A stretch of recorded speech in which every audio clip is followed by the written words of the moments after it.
Hey, what's up everyone? Welcome back to the channel. Today we're back with another video. I've been gone. This video is coming out later in the week than usual, but we're going to get right into this. Today I'm doing a recap and a predictions video for the coming weekend of the Overwatch League. It's week 3 and things are hype. Quickly, I'll do a rundown of the past games. I'm not going to go too in depth on them because I've got something to say before that. So I want to start 2 new series on this channel. One of them where I look at IBM power rankings, and as opposed to the Overwatch League one, which is like just looking at the standings and kind of realizing who's the best teams, I want to use the information that we get from IBM to apply that to like what we learn about the meta from it and like what teams we can expect to be better going into future.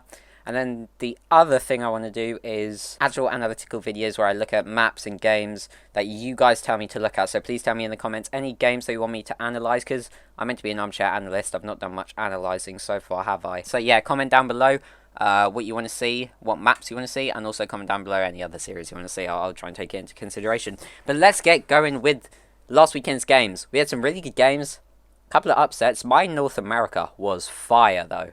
I mean, I rolled North America. I don't think I got a single North America game wrong. Oh, actually, I take that back. My pick'ems, I didn't get a single North America game wrong. I'm pretty sure I changed my pick'ems to different ones than I put on my YouTube, which was very silly of me. But it paid off for pick'ems, didn't pay off for YouTube. So let's just get into this then. First game was Paris versus Vancouver. I predicted a 3-2 to Paris. The actual result was 3-1 to Paris. Gladiators London, I predicted 3-1 to Gladiators. The actual result was a 3-0 stomp to the Gladiators. Then we go over to APAC, was Chengdu versus New York. I predicted a 3-2 to Chengdu. The actual result was a 3-0 sweep to Chengdu Hunters. Then there was Fusion versus Spark. I predicted a 3-1. The actual result was 3-1. Get in there, baby. First correct result of the weekend. Then we go back over to North America when we had Houston Outlaws versus Paris Tunnel. I predicted a 3-0 to Houston. The actual result was 3-1 to Houston. And there's Boston versus Gladiators. I predicted a 2-3 to the Gladiators, but the actual result was 0-3 to Gladiators. I don't know why I said those numbers so funny. Why did I say them the wrong way round? Well, guess we'll never know. Let's move on. Washington Justice versus Dallas Fuel. My prediction was a 3-1 to the Washington Justice. The actual result was a 3-1 to the Washington Justice. Get in there, baby. I know my number one team well. I know Washington nicely. Then there's Spark versus New York. The actual result was a 3-1 to New York. My prediction was also a 3-1 to New York. On a bit of a roll here, two correct back to back like that. Then we break that streak with a horrible result. Chengdu versus Fusion. My prediction was 3-2 to Chengdu. The actual result was 3-1 to Fusion. Last day of NA for the last weekend was Houston versus London. I predicted a 3-1 to Houston. The actual result was 3-0 to Houston. Then Boston Dallas. I predicted a 3-1 to Dallas. The actual result was 3-0 to Dallas, a sweep. And then finally closing out with Vancouver Washington. I predicted an 0-3 to Washington because I didn't think they'd really throw away a map like they did. The actual result was a 3-1 to Washington. Alright, now we've got that out of the way, we can go into the interesting stuff. Let's look towards the future. Let's make the bold predictions, shall we? So let's have a look at the coming games we have this weekend. Okay, first game up, Paris Eternal versus Atlanta Reign. I'm going with a 3-1 to the Atlanta Reign. I don't feel like I need to explain this too much. I do feel more confident in Atlanta to beat Paris. There's definitely room for brawl for Paris to take more than one map, but I don't see them winning the series. That's just that. Washington Justice versus Boston Uprising. I've gone with a 3-0 to Justice. Now, up until last weekend, I thought this would be competitive, up until we actually saw Boston play, and I was really not impressed with how they were doing. I was thinking about giving Boston 1 or 2 maps, but then I just watched their games, and I was not a big fan. I think Washington should be able to just dismantle them. They could do what they did to Vancouver and kind of just play a bit, don't want to say silly, because they were obviously trying, but play a bit less focused on a map, throw that away. But if they don't do that, I can see this being an extremely one-sided series. Alright, jumping over to APAC on Friday. We've got the LA Valiant versus Guangzhou Charge. I've gone with a 3-2 to Guangzhou, but okay, before the season we had our doubts, myself included, if LA Valiant would even win a game, and I could see this being it. Guangzhou did not look impressive in a single game they played. Valiant looked competitive. They took a couple of maps from big teams. Guangzhou, you just haven't really seen that faith in them. I am giving this a 3-2 to Guangzhou, however, because I have faith in the sheer talent on Guangzhou's team to be able to push through it. But if Valiant really gets that act together and plays as a unit, they'll be able to take this one. Alright, Seoul versus New York up next. I've gone with a 3-1 to Seoul. Now, New York weren't impressive to me last weekend, and I think this trend will continue playing against the Seoul Dynasty. As long as Seoul doesn't do anything stupid, they'll win this game. But, you know, we're waiting for a big Seoul upset game. We're expecting it any time now, and this could be it. So, I wouldn't bet any money on a Seoul game for the next couple of weeks. We roughly think they're 3rd or 4th in APAC. We could be overrating them so much, though. Just waiting for the coaching staff to let us down. Because until Seoul shows me something otherwise this season, until Seoul shows me inconsistencies this season, I don't want to talk about last season, but this season, I'm going to be predicting them to win these sorts of games. Alright, finally for APAC on Friday, we've got Shanghai Dragons versus Hangzhou Spark, and I've gone with a 3-0 to Shanghai. I think this is pretty reasonable. Hangzhou still trying to navigate that 12-man roster. Didn't look impressive in any of the games they played last weekend. Shanghai really does need to win this game and the next game if they still want to be considered a top-tier team. We don't actually learn a ton about Shanghai from either of their games they play this weekend, because both teams they play are considered to be meh in APAC. Like, it's just kind of solidifying them as top of middle of the pack at worst. Alright, let's hop back over to NA on Friday, where we've got the Boston Uprising versus London Spitfire. Now, I think this will be a juicy one. Neither of these teams have won a game yet in the 2 games they've played. I'm excited for this. I've gone with a 3-2 to the London Spitfire, as from what I saw from them last weekend, I really did have more faith in them when they played games than Boston did. I didn't like IM37 on Boston. If London sorts out a couple of the issues they had, they'll be able to take this in easy fashion. If Boston doesn't have to rely on their hit scan to make the plays, they'll be able to win this in easy fashion. One thing I noticed about the London Spitfire, I should probably save this for an analytical video, but I'll just repeat it then, is I think London is too used to being the best team. What I mean by this is, in EU contenders, when the British Hurricane were by far the best team, they would be able to be picked and still win a fight. They'd be able to play 5v6 and just use a couple of ults and win the fight in the end. The Overwatch League is a different story. I noticed last weekend them committing to some totally lost fights. It's like they don't really realise who they're playing against, and they still have that mindset like, we're so much better than these guys, we just commit a couple of ults and we're going to win the fight.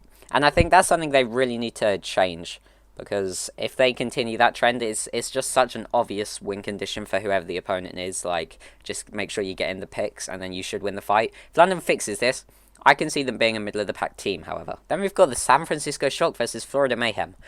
I've gone with a 3-1 to Shock. I do just think this is a talent difference, to be honest. I think out of the 6 players you have on there, maybe 1 or 2 are going to be better from Florida. I think Shock is stronger in pretty much every department. Coaching is the only place you can really have a debate about that. And no matter what the meta, I can see Shock just dismantling Florida, really. Alright, finally we've got Toronto versus Washington. Both of these teams is quite a big personal game, if anyone watches my channel consistently.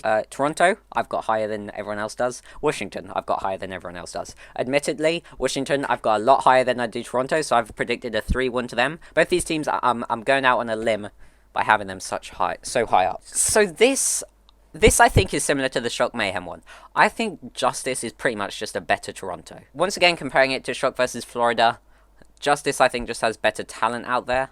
If Justice does run Jerry Assassin, I think Toronto does have a win condition on those maps, because as long as they're running Jerry over Decay, I don't think Washington is at full strength, and Hisu might be able to pop off. It's going to be really difficult for Toronto to win this, however, on a dive meta. Like, I know Sado's really good at Monkey, but I think really, as Toronto, your win condition is going to be get Hisu in positions where he can pop off. And if you're playing against Zarya Monkey or Diva Monkey from Fury and Mag, you're not going to have any space. Alright, let's move on to Saturday in APAC. We've got Seoul Dynasty versus LA Valiant. I think this is, once again, a really pretty easy pick unless Seoul does something bizarre. That being said, I've gone with Valiant taking a map here. I've gone with a 3-1 to the Seoul Dynasty. Valiant, I think, has just shown us enough times that they're just going to take a map or two. They're just going to show competition on some parts of it, and that's literally my only reason for them taking a map here. I don't see a world in which they win this game. I think if you're Valiant, you really want to be really practicing and focusing on the Guangzhou game, because that is definitely winnable. I think Seoul is a bit out of reach at the moment. That being said, though, Seoul, as I mentioned in the New York game, they're overdue a loss, so anything could happen in a Seoul Dynasty game. Then we've got Guangzhou versus Hangzhou. Now, I think these two teams are a lot closer than the scoreline suggests. I've gone with a 3-0 to Hangzhou Spark in this game, but I don't think it will be dominant. I think every map played will be a close one. I just think Hangzhou will be able to pull it out consistently, whereas Guangzhou, I think, will not really choke, just not play quite to the standards of Hangzhou. I still think every map played will be competitive, and I could see this swinging the other way. I could see it be a 3-2 to Hangzhou, or I could even see Guangzhou taking it. Alright, finally for APAC, the Shanghai Dragons versus NYXL. I've gone with a 3-1 to Shanghai.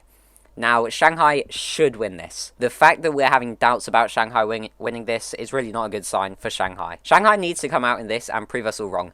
They can't let New York take 2 maps here. Winning is not enough for Shanghai to regain their crown.